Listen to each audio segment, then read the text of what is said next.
All right. We're doing this third time.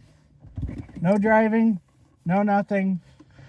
Every time that we kept trying to film and drive and do all this thing and we have it on a tripod, and this guy here would goose the freaking truck and boop. I don't goose. You go boop off the dash. I don't goose. Yeah, he goosed it. I don't goose. Yeah. So no goose. Yeah. Anyway, so on other news, I gave him permission to use WapsieRiverRat, but it's going to be Hunting Adventures, and I'm Colin. Yeah. And AKA Sasquatch. No. Yeah, AKA Sasquatch, and I am Rat Turd. No, Daddy River Rat. The true River Rat. This guy here, he's Sasquatch. He's a lot taller. And when he walks in the woods, he kind of looks like a Sasquatch. Are you done yet? Yeah. Anyway, we're sitting here now finally after fishing Nashua on the Cedar River. And I didn't lose any jigs. I didn't get any bites. No walleye, no nothing. This guy here, on the other hand, lost 5 lures. I lost 5. Lost 5 lures. And I used regular roundhead jig with twister tail, paddle tail, and a Met spinner. And I also even tried an EWG hook, a Ned rig, on a fluke. And no bites, no thumps, no nothing. I think it's a little bit early in the season for walleye, but we were late to the game and they were biting this morning. Yep. So this guy on the other hand, he wants to talk about turkeys. Turkey hunting. So what's your plans on turkey hunting? I call, they gobble, they come in, they go boom. Yeah, well, what are you going to be doing for the spring? Whose deal is this anyways? Yours. Is it yours or mine? Who says I wanted to talk turkeys? Yeah, well, turkey. Go. Maybe I wanted to elaborate off my last video. Did you ever think of that? If you'd actually follow my channel and watch my videos like I watch yours, you would understand what my last video was about. Oh, okay. Well, okay, go. Ooh, burn. Burn. Got you. Mm-hmm. Okay. Got you. Get it going. You guys see what I deal with on a daily basis? Yeah, you don't deal with me that often. On a daily basis? No, not that often. All the time. All the time when we're together, I have to deal with this. Yeah, but it's not a daily. It's not. See, he's got to get on his phone. It's not a daily. He can't stay off your phone. See, it's not a daily. So, okay, elaborate off of your last video. We've tried 3 times. Yeah, I know. We've tried 3 times, and we've covered 3 different things every time. Yeah. Okay. So now we're gonna cover something totally different, and it's gonna be food plots. Food plots. I did talk about. I did elaborate in my last video about scouting and food plots and hunting old school ways and taking responsibility as hunters. Okay. Yeah, we need to take responsibility, guys. But anyways, Mason's going to be helping me here with my food plots because he knows what I want to be able to do and knows how to do it, but he could be as good a hunter as me. He just doesn't try. I don't know. I do try. I just don't have the luck for hunting deer. It has nothing to do with luck. Oh, it has a lot to do with luck. No. Yeah. No. Who's the one that goes over there to a tree stand? You just go and choose a tree stand. And they're like, yeah, I saw this and this deer, and I saw this and this deer. And they're like, what did you see, Mason? 1, 0, 2. Has nothing to do with luck. It's luck. No. It's luck. I didn't even see the big ones like you did. not last year. So, and I wasn't. We ain't talking about that. That was bad. And I didn't see nothing. And I we didn't covered see no that big in, ones. and we covered that in videos about how bad and horrible Yeah. the season was, But, and that's how I got on the whole being responsible, because everybody likes to blame broadheads for their failed deals. all right. Yeah. So. And that's a big no. Yeah. But so. We don't blame the broadheads, because the broadheads are going to do what they're going to do no matter what. Yeah. And so food plots. So what he brought up to me was with food plots. Yep. Was what he wanted was Milo, something that would go with soybeans. And Milo, I told him sorghum, edges. Yep. And he wants the Milo and sorghum for screenings. And then something to go with soybeans. And I told him clover and chicory. And this one area on his property that he has permission to hunt. And the landowner's allowing him to put in the food plot. And non-leased. It's non-leased. And so I told him what would go good with soybeans is clover and chicory. And the other part where we did have a food plot at that did really, really well was kale. We're going to pretty much leave that kale because it's wet, it's shady, kind of shady in that area, but it did very, very well this year. And I wouldn't mind having you put in a few turnips here and there, but that's on a different story. The deer didn't hit them until like way late. I'm talking way after season late. Yeah. So I'm not a, you know what? I see why people want to do turnips and this and that and everything else. If you want to be a turnips person, have at it. Go do your turnips. I'm thinking easy. I'm thinking nutrition. I'm thinking, and all, I don't know what more I'm thinking. I'm drawing a blank on it, but I'm just, for what I want something that I can play easily, get in, get out, not have to mess with it, not have to deal with anything. Mm-hmm. Yeah. Because I even elaborated it on my last video, is I'm going back old school ways, because there were a lot of, and I touched on it, got to run the latest and greatest to help get the big deer and this and that, yada, yada, yada. Well, I elaborated, you can go to a property, and if there's no big deer in the area, it's going to take you a long time to try and grow big deer. Yeah. And even then, you may not grow big deer unless a magical big buck was to wander in, breed a doe, and she stalks around and he just toodly-doos. Mm. Then you might start doing it, and you would have, it's a long, timely process. Yeah.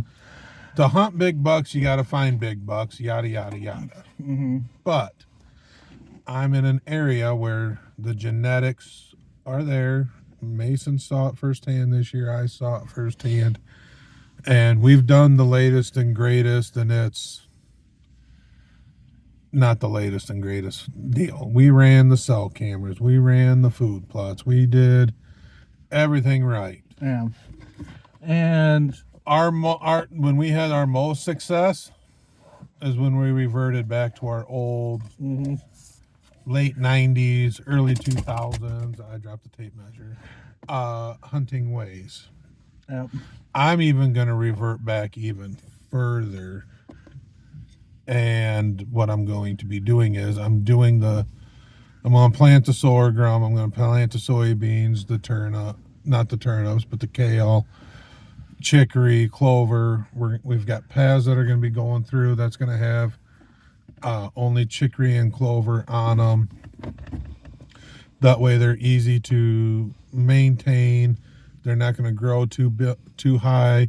We won't have to be out there all the time, because the landowner, farmer is out there enough. So I'm going to go out.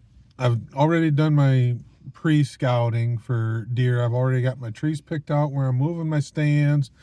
I did all that. So now I'm going to go out, I'll turkey hunt it, and I'll turkey hunt it kind of to a minimal to where it's either this spot or this spot. So that way I'm not messing up with the deer, because I'm more of a deer hunter than a turkey hunter anyways. So then once turkey season's done, I'm going to go out. It's going to get burned and tilled. And then once that's all done, I'm going to go out and plant it. And this is all going to be done well before the 4th of July.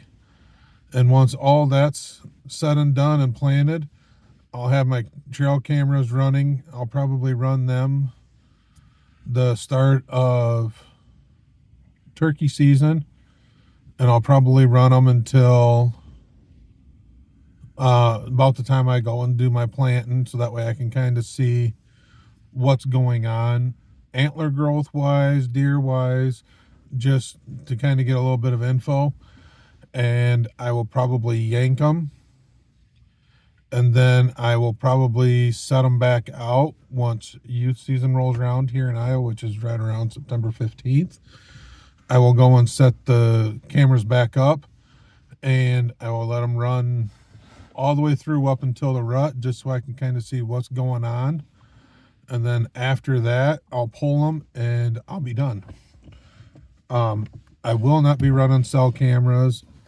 In all honesty, I don't really care what's going on out there, because I'll already have a good idea from the first time that I ran my cameras on what's out there, what's going on, because I've hunted this property this is going on year 8. So I already have a general idea of what the deer already are doing. And when I did my last video, it just confirmed, when I went walking around, it just confirmed what I thought. And so I'm going to roll with it that way. This guy can tell you the latest and greatest ain't always the best. Nope. Whether it's hunting or fishing. I think my main hunting rig this year is actually going to be more of an old school setup. Yes, it will still be a drop away rest. Is it going to be the newest and latest integrated stuff? No, the bow that I'm going to shoot was literally made in 2008. Almost 20 years old. So no integration, no nothing. It does shoot extremely fast. It was one of the first solo cam bows to come out and have an IBO rating of over 340 feet per second. That's going to be my bread and butter sort of deal. So yes, I will run a drop away rest with it. I am going to run a sight and stuff, but haven't figured out what I'm going to run broadheads wise. I'm kind of a simpleton when it comes to broadheads. Yep. So, and it's everybody is quick to blame a broadhead when it comes to, oh, I didn't find my deer, my broadheads suck, yada yada yada. How many times do we hear that? A lot. Heard it from you. I never said my broadheads suck. Yeah, you did. Yeah, you did. I remember one year you were all these, rage broadheads, or pieces of crap, and You even said with the wrecked broadheads too. That was on flight design. Well, Flight design sucks. well, there you go. I'm just saying, that's simpleton. Grab my glove box. Be careful not to knock the camera over. Grab it.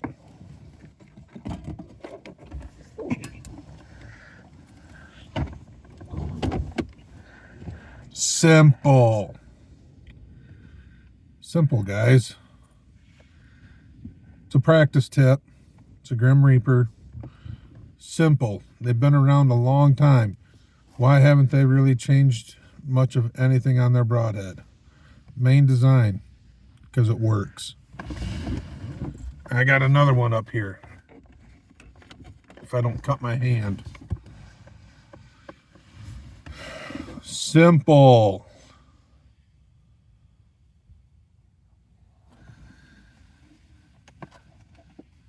They've been around a lot longer than Grim Reaper has. Simple, simple, simple. Why? Because it works. Shot placement, shot selection are the biggest things for this and this to do their job right. You want to take hard cordon away shots where you got to stick it near the rear end and the back hip. This is not your go-to broadhead if you're going to be taking shots like that or quartering too hard. This one's a no-no. Even this one can be a no-no, but it's going to give you a better chance. You ain't going to get a lot of blood. You're probably not going to get an exit either. Keep things simple. Keep things nice. Know your limitations. You're going to be a successful hunter. Can that be said for fishing too? Yeah. Yeah. It can keep things easy, but a lot of things hasn't really changed with fishing, but except for when you're talking, you know, wake baits and other type of baits and stuff like that. It's just, you know what you're fishing and what's going to work for you. Now, the big talk now is the forward facing sonar. And how everybody's like that sounds like the cell cameras for the hunting part. Yes, but I had to have looked into them. Is the forward facing sonar is going to give you a live action view on what the fish are doing and where the fish are at. You can locate them and it'll tell you what the distance is from the boat to where they're located, and you can cast in that spot. The trick is to get them to bite. That's the trick. That sounds like taking all the fun out of fishing. To some, but to others, no. I mean, for me, it's like for you, okay? Here we go. You like to study the deer. Yes. All right? Know what they're doing, school. where they're coming out at, where they're going, why they're doing it. Okay. It's kind of like that way with me. Now you have an actual live image in front of you, and you can watch the fish swim around. You can figure out what size of fish they are. It'll tell you that too, what type of fish it is. Now that's a little bit more difficult, but it'll tell you where they're at. And I'm going to destroy it right now. You can do all that if you just do what I do. Yeah. You watch your weather patterns, your wind, know your area that you're at, and what key things to look for, whether you're fishing a pond, fishing a lake, fishing a river, fishing a stream, whatever.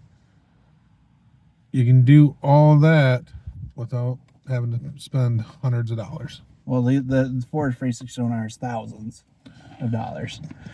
But I'm not going to go get it. But I just thought it was interesting. And but when you're out on the lake and you find a brush pile. I mean, the next thing you're going to end up seeing, the fishing industry, the next thing is going to be, this is what you should throw.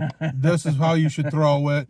And it's, where does it end? Yeah, it does. It doesn't end. It keeps going and going and going. Exactly. But first it used to be depth finders. Oh, look, there might be fish, and you'd have to guess what depth they were at.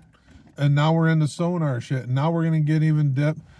When's it gonna stop? It's not. There's always going to be some new innovation somewhere. But the thing is, it'll tell you where the brush piles are at in the lake. Here's the other thing. Hold on. Here's the other thing. How many fishermen and outdoorsmen are bitching? And I mean, that's a nice way of putting it. Bitching about rules and regulations. Oh, there's a lot of them. Okay. Here's my thing. You never heard about the bitching on the rules and regulation 20, 30 years ago. Why is that? Why is that? Because they don't have the technology that they have now. Exactly. You had to use your noggin. Yeah. Okay. So yes, you by doing all this latest and greatest bullshit, that's the way I see it. Yeah. You can hate me for it. Because of all this latest and greatest bullshit, guess what? Now you've got extra rules, extra regulations, because you're going to deplete populations real quick and in a hurry. Everybody, in the state of Iowa, you cannot run a cell camera on public ground no more.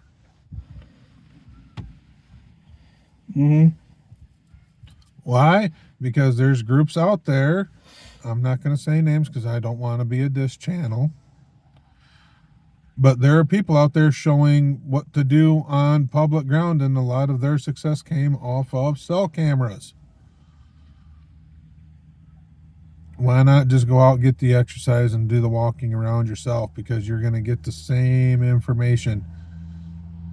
Are you going to know exactly when that deer is walking by and be able to time it? No. No. Why? But so I don't want to be one of them people that true hunters, because I'm not. But I mean, there's nothing wrong with reverting back to the old ways. No, there isn't. And that's mainly what I'm doing with the fishing, is doing it old school and all that. But when I get my boat up and going, I'm not going to go and buy the $1,000 freaking forward facing sonar. You should just go buy $100 depth finder and be yeah, done. that's what I'm going to be doing. And so that way I know where know the actual depth of the lake. But the side imaging is pretty cool, because you can find the beds, where the bluegill beds, bass beds, all that, and you can see where the brush pile, logs, rocks, whatever. That's pretty cool. But with forward facing sonar, you can find the fish, you can see how they're, see them swim, live imaging, everything. But the trick is you gotta try and get them to bite. And you'll see the fish, you'll throw the jigs, you'll throw anything and everything. If they're not going to bite, they're not going to bite.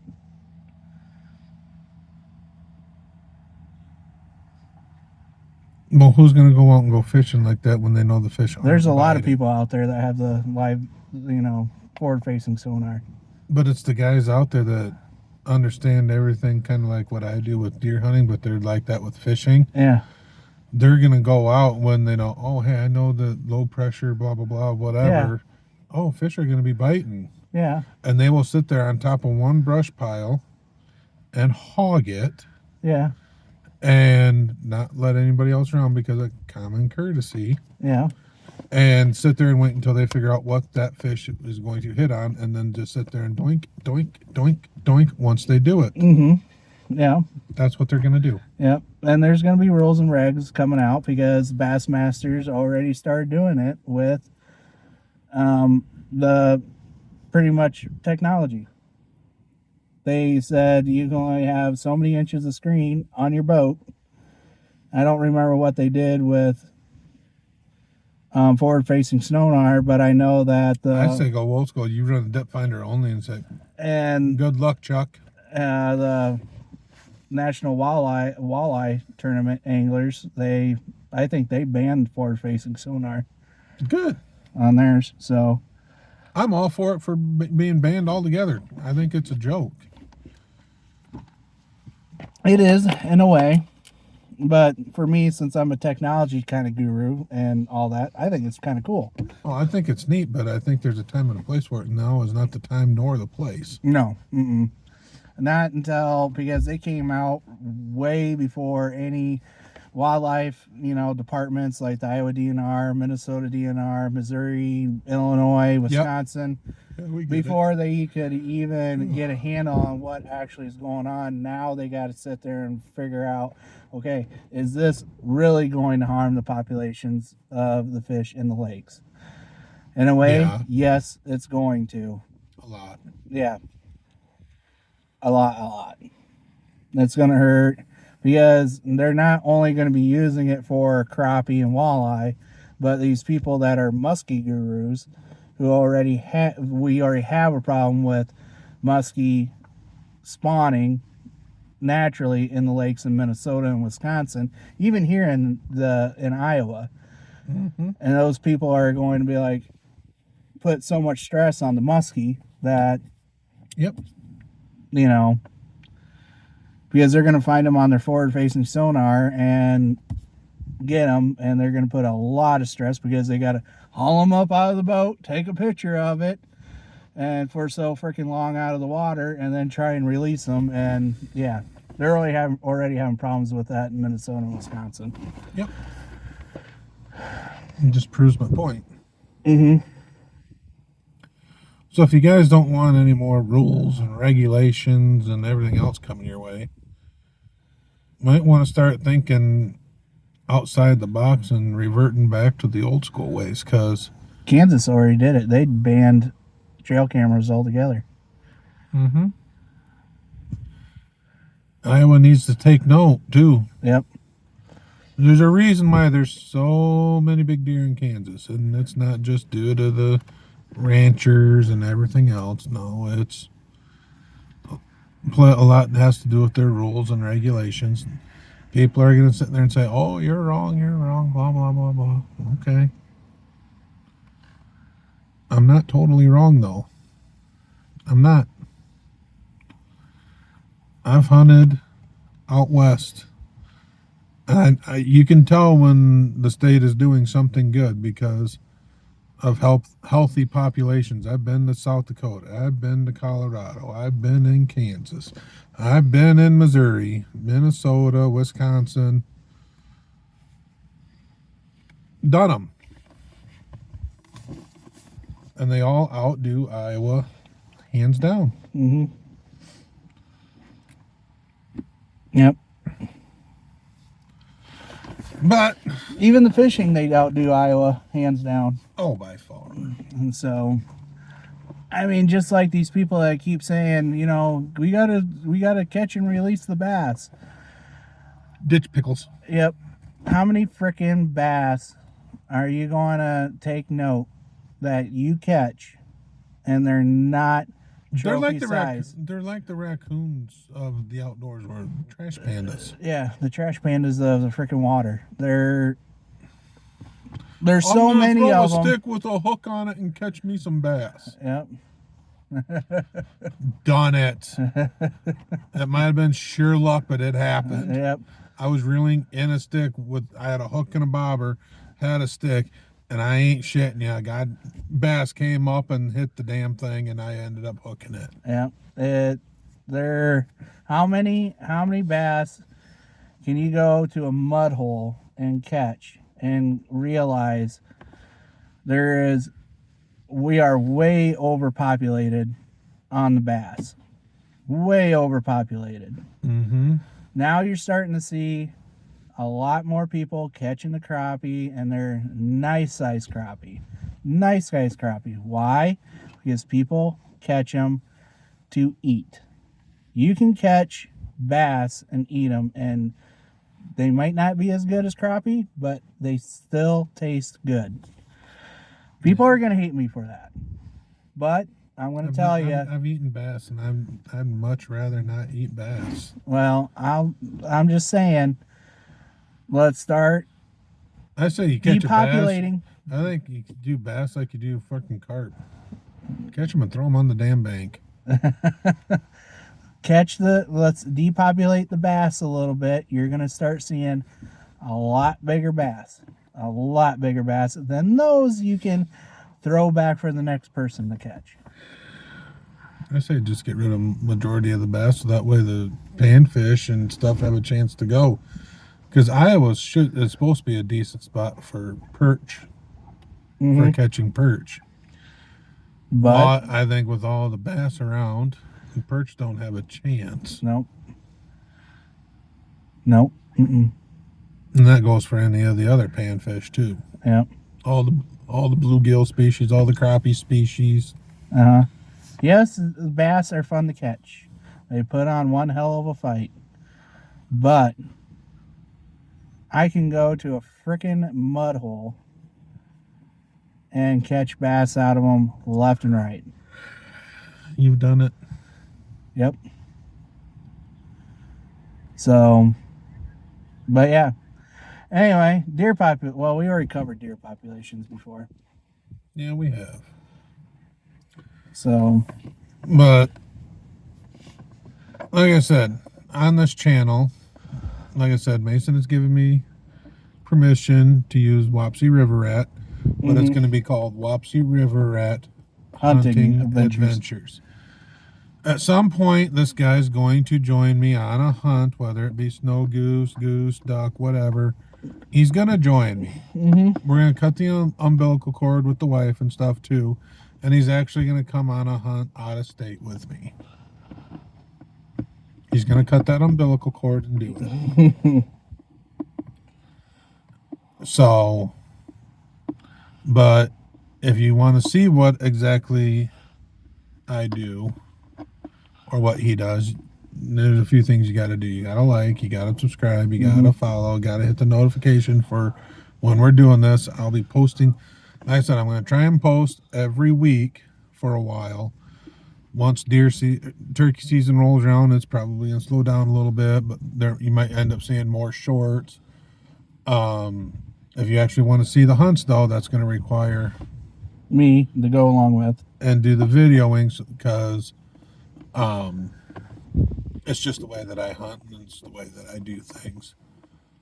But if you want to see what I do and how I do it and why I do it, only one way to let me know. You gotta comment. The more comments I see about, oh, you suck, or hey, I need elaborate more on whatever, you gotta let me know. You gotta let him know too, so that way he knows what to do, what to post, that sort of thing, instead of us pulling stuff out of our rear ends every week. Yeah. Because, I mean, that's kind of what we're doing. Is we're just pulling stuff out of the air like, yeah, let's do this one. Or let's do this one. That's what we do. Yep. But you got to be able to do that. So if you want to see what I do when I set up for deer hunting wise, got to let me know. I'll be gladly to have a camera rolling when I'm setting my stands up, you know. My too short of stands, he'll vouch you don't need to be 20 feet in a damn tree to see big deer. No. And have them close. For him, he'll see them, but for me, You see them too. It's just been a while, but you've seen them. But yeah, if there's things you want to know or want us to specifically cover or talk about, you got to let us know. And the only way you do that is by doing the whole commenting and interacting with us. So, with all that being said, yep. I'm WapsieRiverRat Fishing. I'm WapsieRiverRat Hunting Adventures. Yep. So I just drew a blank for a hot second. Holy crap, that's never happened. Well, we're gonna try and swing down to this dam real quick and pitch a few lines of real hot real quick, and then get back home to the kids before our work day starts tomorrow. Yeah, don't remind me. So, but here's the other thing I want to add. You know how we were going to do that giveaway, right? Around the 4th of July? Yeah. Let's throw a monkey wrench in it. What? First one of us that gets able to be monetized, whether it be WapsieRiverRat Hunting Adventures or his WapsieRiverRat Fishing.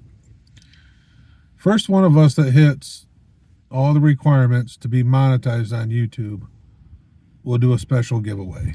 Yep. We can do that. We'll do something special. And we'll do a randomized drawing deal. And it's the more you interact with us, the comments and the likes and everything else, we can see all that. We will choose somebody, or we'll do a deal off of our phone and have it choose for us, and you will get some swag. We'll have some swag lined up by then. So, and what was one of the requirements? 1,000 subscribers. And like 4,000 watch hours or yeah, something. 4,000 watch hours. So the first one of us that gets to do it, because we kind of do it together, hence the same name, WapsieRiverRat. First one of us to do it, we'll do the drawing, we'll do a video on it, and we'll also let that person know too that what they had won, and one of us will get a hold of them, and we'll have a couple of options set up. But also, we'll still do our 4th of July one where we'll do a drawing as long as we see growth on our channels and everything, which we both are. We're going to do a giveaway around the 4th of July, and that's just going to be WapsieRiverRat fishing with it, with some lures, soft baits, jigs. Soft baits and jigs that we'll have made up. And if you want to do customizing, you got to get a hold of him. You got to comment so that way he knows and he can do some customizing for you. And I'm going to have him do a couple for me here in the next couple of weeks or so. So that way we can try a few things out. I've got a few ideas up my sleeve that I'd like to try. Also, coming up in these videos, we'll have Jordan with Retopia Outdoors. We'll have Chris Doty with DNS Tackle come on, and he's done a few good things when it comes to doing food plots differently with his scenario that he has on his own property and what he's done. Things have actually started looking up and up on his end with the amount of deer and turkeys that are seen out there on his property. So good things for what he's doing. So we'll bring him on to talk about that and his tackle, his fishing lineup that he's doing and colors and stuff. So that's all coming up shortly here. I just got to get a hold of him to figure out when. Jordan will probably be yet this month. Chris, on the other hand, I don't know yet for sure. I got to reach out to him to see when he starts slowing down, because they are actually doing some really good things just off of Facebook, which is DNS Tackle on Facebook, with getting orders and stuff out. They've had quite a few going, and they've also I think they have a merch line too. Just started. Thing. So just started with that. So make sure to check them out. And if you kind of want to get a glimpse of how I do things turkey hunting wise, you need to check out Retopia Outdoors. Mason's got a turkey hunt on there. I've got a turkey hunt on there. My boy has his first turkey hunt on there. Jordan's got one with his daughter. Mason did all the editing on the videos for Retopia. Go and check it out. That'll kind of give you the heads up and maybe what the future might look like on River Rat Hunting Adventures. River Rat Hunting, oh yeah, hunting adventures. Whoa, did we almost forget there, Smacko Bud? Yep, Oh, all right. Boy. So anywho's, until next time, next week. Like, subscribe.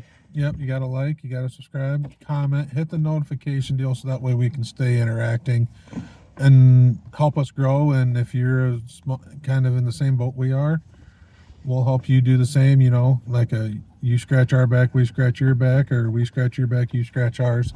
Collaboration. However you want to do it, we will help out too. So are you going to do the old ending deal? All right. Well, anyway. You're already kicking the door open. Yeah. He's anxious. Yep. All right. Well, we'll see you guys on the next one.